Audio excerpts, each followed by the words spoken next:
Hello नमस्कार, स्वागत है फ्रेंड्स आपका हमारे वीडियो में। आज की वीडियो में हम बात करने वाले हैं जो कि आप देखेंगे कि ये यूपी बोर्ड हिंदी का पेपर है। हिंदी के पेपर आपको मॉडल पेपर मैंने भी दिखाया और आज आपको पिछले विगत वर्षों के जितने भी पेपर हैं उनको आज आपको मैं बहुविकल्पी हल एवं दिखाऊंगा कि कैसे पेपर पूछे जाते हैं। तो बने रहिए हमारे साथ, और अगर आप हमारे साथ जुड़े नहीं हैं तो हमारे साथ जुड़ने के लिए आप चैनल को सब्सक्राइब करें और बेल आइकन को प्रेस करें और हमारे साथ जुड़ सकते हैं आप। ठीक, तो चलिए आज की वीडियो में स्टार्ट करते हैं। वीडियो में आपको दिखाएंगे कि जो आप देख रहे हैं 801 एमजी जो कि हिंदी का पेपर, जो 2020 का पेपर है जो हिंदी का, वो आप देखिए। इसको स्टार्ट करने से पहले आप देखिए इसमें क्या क्या कुल रूलेशन होता है। समय देखिए, जो इस पेपर को करने के लिए जो आपको समय निर्धारित किए जाते हैं, समय आपको मिलते हैं 3 घंटे 15 मिनट, जिसमें आपको 15 मिनट दिया होता है प्रश्न पत्र को पढ़ने के लिए। ठीक, और पूर्णांक की बात कर लें तो जो पूरा पेपर होता है वो 70 नंबर का होता है, जिसमें आपको 30 नंबर प्रैक्टिकल में स्कूल द्वारा दिया जाता है, जो पूरे मिलाकर आपका कितने नंबर का हो जाता है, 100 नंबर का हो जाता है। ठीक, और आप आगे देखिए यहाँ पे नोट में लिखा हुआ है, नोट में कि 15 मिनट परीक्षार्थियों को प्रश्न पत्र पढ़ने के लिए निर्धारित किया गया है। ठीक, आप इतने आपको ध्यान में रखना होगा। इसको ध्यान में रखकर आपको पूरा प्रश्न आपको हल करना होगा और हल करिए। जो आप देख रहे हैं 801 एमजी का जो सेट है, ये आपको मैं पहले बता दूं और आप ये देखिए कैसे पेपर आता है बोर्ड एग्जाम में। और बोर्ड एग्जाम में आप जाने से पहले अगर आप पूरी वीडियो मेरी देख ले रहे हैं तो आपको किसी भी प्रकार के दिक्कत और परेशानी का सामना नहीं करना पड़ेगा। क्या क्या कैसे करना होता है मैं आपको पूरी शुरू से अंत तक बताऊंगा, तो आप मेरे साथ बने रहिए। चलिए प्रश्न को देखते हैं। बहुविकल्पी प्रश्न होते हैं शुरू में, जो प्रत्येक प्रश्न 1 नंबर का होता है, ये भी बात आप ध्यान देंगे। तो बहुविकल्पी प्रश्न में आप देखिए यहाँ पे दिया है कि निम्नलिखित कथनों में से कोई एक कथन सही है, उसे पहचान कर लिखिए। तो क्या सही है? विचार विधि आचार्य रामचंद्र शुक्ल का इतिहास ग्रंथ है, नहीं है। उजली आग यशपाल का निबंध संग्रह है, तो नहीं है, बिल्कुल गलत है। डॉक्टर नागेंद्र प्रसिद्ध उपन्यासकार हैं, तो ये भी गलत है। और यहाँ पे जो आप 4 नंबर देख रहे हैं, 4 नंबर राम स्वरूप चतुर्वेदी सफल भेंटवार्ता लेखक हैं, तो बिल्कुल सही आंसर जो आपका 4 नंबर है, जो राम स्वरूप चतुर्वेदी सफल भेंटवार्ता लेखक हैं। ठीक, चलिए आगे देखते हैं। आगे में देखेंगे जो आपका खंड प्रश्न नंबर पहला का जो ख है, इसमें देखिए निम्नलिखित कृतियों में से किसी एक कृति के लेखक का नाम लिखिए। जो एक कृति दी हुई है, जो 4 कृति आपको दी हुई है, इनमें से किसी एक लेखक का नाम लिखना है। तो रस मीमांसा, झूठा सच, गोदान, चंद्रगुप्त। तो अब देखिए इसमें से आपको केवल एक के लेखक का नाम बताना है, तो मैं सभी लेखक का नाम बता रहा हूँ। जो रस मीमांसा है ना, रस मीमांसा, इसके लेखक आचार्य रामचंद्र शुक्ल हैं। और जो झूठा सच है, झूठा सच के लेखक यशपाल जी हैं। और गोदान, जो आप तीसरा नंबर देख रहे हैं, गोदान के आपके प्रसिद्ध लेखककार प्रेमचंद्र जी, गोदान प्रेमचंद्र की एक रचना है। और जो चंद्रगुप्त हैं, चंद्रगुप्त जयशंकर प्रसाद की ये रचना है। तो आप इसमें से एक करना होता है, तो एक करने आप करेंगे तो आपको 1 नंबर मिल जाएगा। लेकिन मैं चारों बता दिया। अब देखिए ऐसे प्रश्न पूछे जाते हैं। ठीक, अब आगे देखेंगे। आगे देखिए दीपदान एकांकी के लेखक का नाम जो 1 नंबर का होता है, जो पूछा है कि दीपदान एकांकी के लेखक का नाम क्या है, तो दीपदान एकांकी के लेखक का नाम आपका राम कुमार वर्मा हो जाएगा। इसका जो आपका करेक्ट आंसर होगा राम कुमार वर्मा, जो आपको 1 नंबर इससे मिलने वाले हैं। ठीक, चलिए आगे देखिए। घ नंबर है, क्या भूलूं क्या याद करूं किस विधा पर आधारित रचना है। तो ये क्या भूलूं क्या याद करूं, ये किस विधा पर आधारित रचना है, तो विधा पूछ रहा है। और दीपदान आपको बता ही दिया, दीपदान एकांकी के लेखक का नाम आपका डॉक्टर राम कुमार वर्मा है। जो क्या भूलूं क्या याद करूं किस विधा पर आधारित रचना है, तो ये तो जो है आपका हरिवंश राय बच्चन की रचना है। ठीक ना, ये जो रचना है हरिवंश राय बच्चन की है। ठीक, और जो अंगा वाला देखेंगे, अंगा पहला का अंगा शुक्ल युग की किसी एक पत्रिका का नाम लिखिए। तो शुक्ल युग की पत्रिका आपको देखिए तुलसी ग्रंथावली है, जायसी ग्रंथावली है, भ्रमर गीत है, सब शुक्ल युग की पत्रिकाएं हैं। ठीक ना, और आगे देखिए रीतिकाल में की 2 प्रमुख विशेषताएं लिखिए। जो रीतिकाल, जो ऑप्शन क्वेश्चन नंबर 2 का दिया है कि रीतिकाल की 2 प्रमुख विशेषताओं के नाम लिखिए। तो रीतिकाल के 2 प्रमुख विशेषता क्या क्या है? रीति या लक्षण ग्रंथों की रचना हुई रीतिकाल में। ठीक, पहला हो गया। और दूसरा आप देखेंगे तो श्रृंगार रस की प्रधानता, रीतिकाल में श्रृंगार रस की प्रधानता सबसे अहम योगदान था। ठीक, और आप देखिए क्वेश्चन नंबर 2 का जो ख है, ख में दिया है प्रगतिवादी युग की 2 प्रमुख ग्रंथियों प्रवृत्तियों का उल्लेख कीजिए। तो प्रगतिवादी युग की 2 प्रमुख प्रवृत्तियां क्या हैं, इसको आप देखेंगे तो कार्ल मार्क्स के सिद्धांत को प्रभावित किया है, और दूसरा नंबर देखेंगे तो मानव मात्र के कल्याण के लिए वादी है। ये भी आपका करेक्ट आंसर होगा। ठीक, और आगे देखेंगे गीतावली के कवि का नाम क्या है। तो गीतावली किनकी रचना है, तो गीतावली आपका तुलसीदास की रचना है। बिल्कुल आपका करेक्ट आंसर तुलसी या दास हो जाएगा।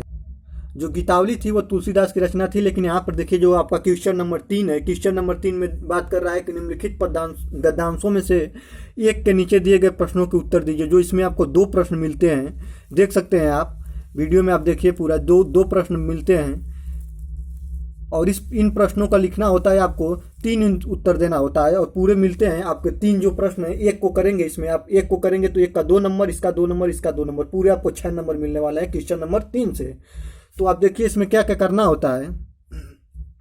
पहला प्रश्न दिया है कि उपयुक्त गद्यांश का संदर्भ लिखिए। उपयुक्त गद्यांश का संदर्भ लिखना होता है। संदर्भ कैसे लिखा जाता है मैं आपको बता चुका हूँ, पिछली वीडियो हमारी आप देख सकते हैं। ठीक ना। 2 नंबर दिया है कि गद्यांश के रेखांकित अंश की व्याख्या कीजिए। जो ऊपर आप देख रहे हैं ना रेखांकित, हे भगवान तब के लिए विपद के लिए इतना आयोजन, परम पिता की इच्छा के विरुद्ध इतना साहस, जो ये दिया है ना रेखांकित अंश की व्याख्या इसी को करना है। और उपयुक्त गद्यांश के किसी एक कार्य को ईश्वर की इच्छा के विरुद्ध बताया गया है, इसको छाट पर इसमें आपको लिखना होता है। ठीक, इसको आप करते हैं तो आपको मिलता है पूरे 6 नंबर। और चलिए अगला देखते हैं क्वेश्चन नंबर 4। इसमें जो आप देखेंगे ना, इसमें आप देखिए, इसमें आपको एक और चीज़ मिलता है। इसमें आपको बता दूं कि अथवा दिया होता है, दोनों में से एक करना होता है। ठीक ना, ये देखिए आप देख सकते हैं, इसको पढ़िए, पढ़ लेंगे आप।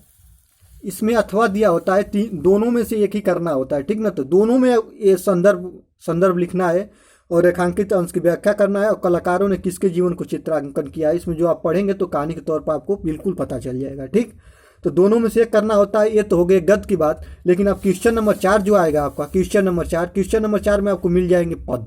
ठीक ना, जो आपके किताब में जो पद दिए हैं, पद के बिंदु रहेंगे, उनको छाट कर लिखना होगा। ठीक ना, तो पद में देखिए क्या है पद, इसमें आप पूरा पढ़िए। इसमें से केवल एक ही का उत्तर देना होता है। जो खंड क और खंड ख है, ख में से एक ही का देना होता है। ठीक ना, ये पूरे इसमें आपको मिलते हैं 6 नंबर, इसमें भी 6 नंबर, उसमें भी 6 नंबर। तो काफ़ी आसान होते हैं। अगर आप इसको अच्छी तरीक़ा से देख लेंगे तो आप कर सकते हैं, क्योंकि 6 नंबर जुट जाएगा आपका। इसके बाद आपको 5 नंबर क्वेश्चन जो होता है, 5 नंबर क्वेश्चन आपको आता है कि लेखक का जीवन परिचय करना होता है, जिसमें 3 लेखक का जीवन परिचय दिया होता है, और उसमें से एक का करना होता है। ठीक ना, 3 में से एक को आपको करना होता है। जो आप देखेंगे यहाँ पे वीडियो में देख सकते हैं, रामधारी सिंह दिनकर का है, जयशंकर प्रसाद का है, और आचार्य रामचंद्र शुक्ल का है। तीनों में से एक को करना है। तो आप अगर कर लेते हैं तो आपको पूरे मिलते हैं कितने नंबर, 3 नंबर। ठीक ना, एक तो उनका जीवन परिचय लिखेंगे, और उनकी कृतियाँ अगर लिखते हैं, रचना लिखते हैं, तो उस पर 1 नंबर, और जीवन परिचय पर 2 नंबर, पूरे मिलाकर आपको 3 नंबर मिलते हैं। ठीक, ये तो हो गए लेखक का जीवन परिचय। लेकिन यहाँ पे आपको 5 का ख दिया होता है, इसमें कवि का जीवन परिचय दिया होता है। तो कवि के जीवन परिचय में भी आपको ऑप्शन मिलते हैं पूरे 3, और 3 में से करना होता है 1। अगर आप बस जीवन परिचय लिखते हैं तो आपको मिलेंगे पूरे 2 नंबर, और आप जीवन परिचय के साथ अगर आप उनकी कृतियां, रचना लिखते हैं तो आपको मिलेंगे 1 नंबर। तो 2 और 1 मिलाकर हो गए आपके 3। ठीक ना, यहाँ तक आप देख लिए। अब आगे देखते हैं क्वेश्चन नंबर 6। क्वेश्चन नंबर 6 में दिया होता है निम्नलिखित संदर्भ सहित हिंदी में अनुवाद कीजिए। जो आप देखे हैं, मान हित्वा प्रियो भवंती, क्रोध हित्वा न शोचंती, अकाम हित्वार्थ भवंती, लोभम हित्वम सुखी भवेत्, जो कि संस्कृत की श्लोक है। संस्कृत की श्लोक को इसको हिंदी में कन्वर्जन करना होता है। अगर आप हिंदी में इसका कन्वर्ट कर दे रहे हैं इसको, तो आपको इसमें मिलते हैं पूरे 4 नंबर। अगर ये आपको नहीं आता है तो इसमें भी अथवा में दिया होता है, हर एक पेपर में अथवा में दिया होगा, तो इसको आप कर सकते हैं। ऊपर वाले को नहीं कर पाएंगे तो इसको आप कर सकते हैं। और इसके बाद आपका आता है क्वेश्चन नंबर 7। क्वेश्चन नंबर 7 में आपको दिया होता है कि अपनी पाठ्य पुस्तक के कंठस्थ किया हुआ कोई एक श्लोक लिखिए जो इस प्रश्न पत्र में न आया हो। जो आपके किताब की एक श्लोक लिखना होता है, और श्लोक लिखेंगे आप जो इस प्रश्न पत्र में उसका कहीं भी चर्चा न किया गया हो, जैसे प्रश्न पत्र में दिया ना गया हो, तो अलग से आप एक श्लोक लिखिए, उस पर आपको मिलेंगे पूरे 2 नंबर। और आगे दिया होता है संस्कृत के कुछ प्रश्न, जो 2 प्रश्नों के उत्तर देना होता है, और पूरे होते हैं प्रश्न 4। ठीक ना। और इस चारों प्रश्न में अगर आप 2 के उत्तर दे रहे हैं तो आपको मिलेंगे यहाँ पे 2 नंबर। और श्लोक जो ऊपर लिखा हुआ है, इस श्लोक का भी आपको होता है 2 नंबर। तो 2 मिलाकर इधर 4 नंबर हो गए, और 3 एक 4 नंबर। ऊपर एक था जो पदांश का लिखना हुआ था संस्कृत में, तो 4 2 6 2 8 नंबर। 8 नंबर आपका संस्कृत वाले पोर्शन से मिलता है। और आगे आप देखेंगे क्वेश्चन नंबर 8, और जो क्वेश्चन नंबर 8 आपका स्टार्ट होता है ग्रामर के साथ, हिंदी व्याकरण ग्रामर के साथ स्टार्ट होता है।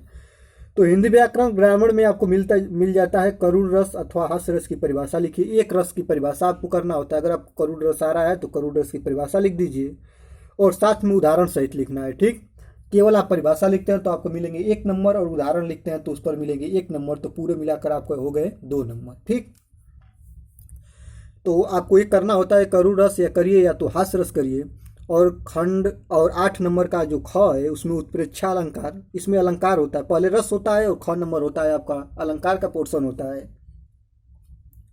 अलंकार के पोर्शन में आपको उत्प्रेक्षा अलंकार अथवा उपमा अलंकार, 2 अलंकार दिए होंगे, उसमें से एक अलंकार को करना है और उसका परिभाषा भी आपको लिखना है। इसमें भी मिलेंगे आपको पूरे 2 नंबर।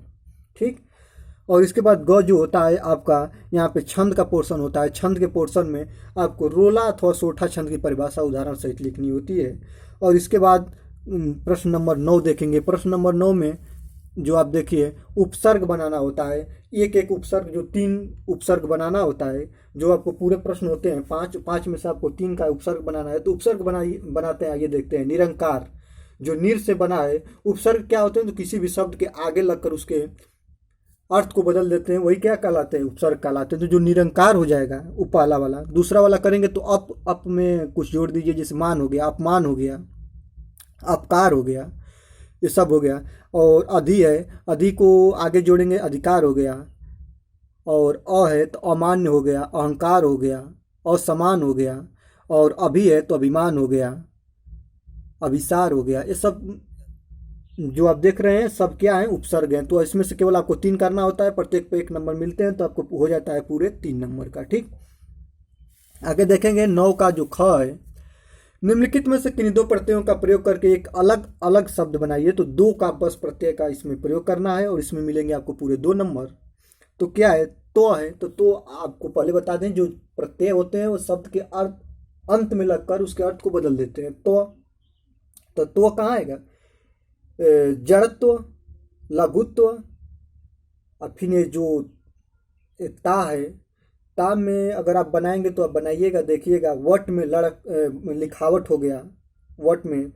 पन में लड़कपन हो गया, बचपन हो गया। आई में लिखाई हो गया, पिटाई हो गया। सब क्या है, ये आपका प्रत्यय है। ठीक ना। आगे देखते हैं, आगे आपका आता है समास विग्रह करना होता है। जो समास विग्रह भी आपको मिलता है पूरे 2 नंबर का। 2 ये देखिए 5 दिया है, 5 में आपको 2 का समास विग्रह करना है। महामानव, मुख कमल, चक्रपड़ी, हर्ष, विषाद, त्रिलोक, ये सब आपका समास विग्रह होता है। तो आप देखेंगे इसमें त्रिलोक, 3 लोकों का समूह त्रिलोक हो गया, जहाँ पे आपका द्विगु समास हो गया। ठीक ना, ऐसे ऐसे इसको करना होता है। ठीक ना। तत्सम लिखना होता है नीचे ख में। ये भी आपको मिलता है पूरे 2 नंबर का। सावन का, पाख का, ने का, घी का, बरखा का। बरखा का वर्षा भी हो जाता है, ये भी बात आप ध्यान देंगे। तत्सम लिखना होता है। ठीक, आगे लिखना होता है आपका पर्यायवाची। पर्यायवाची भी आपका होता है पूरे 2 नंबर का। पुत्र का पर्यायवाची लिखना होता है। नदी का, जल का, अश्व का और आग का। आग का पावक होता है। जो अश्व करेंगे वो अश्व का तुरंग होता है। और जो जल होता है, नीरद, तोय, अमृत, सब जल के हैं। और नदी का सरिता भी होता है। और पुत्र का लड़का भी होता है, बेटा भी होता है। ठीक ना। आगे देखिए, आगे देखते हैं। आगे आप देखेंगे यहाँ पे आगे 10 नंबर आता है। 10 नंबर में आपको करना होता है निम्नलिखित में से किन्हीं 2 के संधि विच्छेद कीजिए और संधि का नाम लिखिए। 2 का करना होता है, सदैव हो जाएगा ये वाला, ये वाला अतिंत हो जाएगा। और ये हो जाएगा देवयज्ञा, और अत्र ये हो जाएगा। ठीक, और ख नंबर आपका होता है निम्नलिखित में से षष्ठी विभक्ति एक वचन में लिखिए, ये लिखना होता है। और गौ वाला जो होता है धातु लकार बनाना होता है, जो आपका पूरे 2 नंबर का होता है। और इसके बाद आपका अंत में देखेंगे तो यहाँ पे आपको संस्कृत में हिंदी शब्द दिए होते हैं। हिंदी शब्द को संस्कृत में अनुवाद करना होता है। सभी लोग सुखी हैं, सर्वे सर्वे सुखिनम भवन्तु, ये आपका हो जाएगा। उन्होंने गृह कार्य किए, राम को पुस्तक दो, राम पुस्तक ददंती, वह उद्यान गया, ऐसे ऐसे करना होता है। ठीक ना। आगे देखेंगे एक पर जो आपका निबंध लिखना होता है, जो काफ़ी इंपॉर्टेंट होता है, ये होता है पूरे आपका 6 नंबर का। जो आप इसको करेंगे तो आपको मिलेंगे पूरे 6 नंबर। मोबाइल के दुष्ट परिमाण पर आप निबंध लिख सकते हैं। स्वच्छ भारत स्वस्थ भारत पर आप लिख सकते हैं। वृक्षों की रक्षा पर लिख सकते हैं और किसी यात्रा का आप वर्णन कर सकते हैं। और हमारा प्रिय नेता कौन है, इस पर आप लिख सकते हैं। और इसके बाद आपका अंत में आता है 12 नंबर। 12 नंबर आपको मिलते हैं खंडकाव्य। खंडकाव्य में ये आपका मुख्य देखने वाली बात होती है। जो खंडकाव्य होता है, खंडकाव्य को आप करने से पहले पता कीजिए कि आपके यहाँ कौन सा खंडकाव्य चलता है, आपके ज़िले का कौन सा खंडकाव्य है, तो आप कीजिए। जो आपका ज़िले का खंडकाव्य होता है उसको करना होता है। सबसे इम्पोर्टेंट बात ये होती है, अगर आप ऐसा नहीं करते हैं तो आपका नंबर भी कट सकता है। जो ज़िले का खंडकाव्य होता है, तो ज़िले का खंडकाव्य आप पता कीजिए। आपको पढ़ाया भी गया होगा कि आपके ज़िले में कौन सा खंडकाव्य चलता है, तो आप उसको पता कीजिए। ठीक, कि आपके ज़िले में कौन सा खंडकाव्य है। जो आप देखिए, ये जो खंडकाव्य के हैं, ये खंडकाव्य देखिए, सब खंडकाव्य के रूप हैं, आप देख सकते हैं। जो आपको जो भी इसमें खंडकाव्य करना होगा आप कर सकते हैं। यहाँ पर देखिए, जो ये अग्रपूजा खंडकाव्य जो हम लोगों के यहाँ चलता है, ये अग्रपूजा खंडकाव्य। तो ऐसे ही कैसी लगी आपको वीडियो? अगर आपको प्रिपरेशन के तौर पर ही हमारे साथ बने रहना है तो चैनल को सब्सक्राइब करके बेल आइकन को प्रेस करें। और वीडियो अच्छी लगे तो वीडियो को लाइक करें और कमेंट बॉक्स में आपकी अपनी राय जरूर दीजिएगा। तब तक के लिए धन्यवाद। मिलते हैं अगले वीडियो में।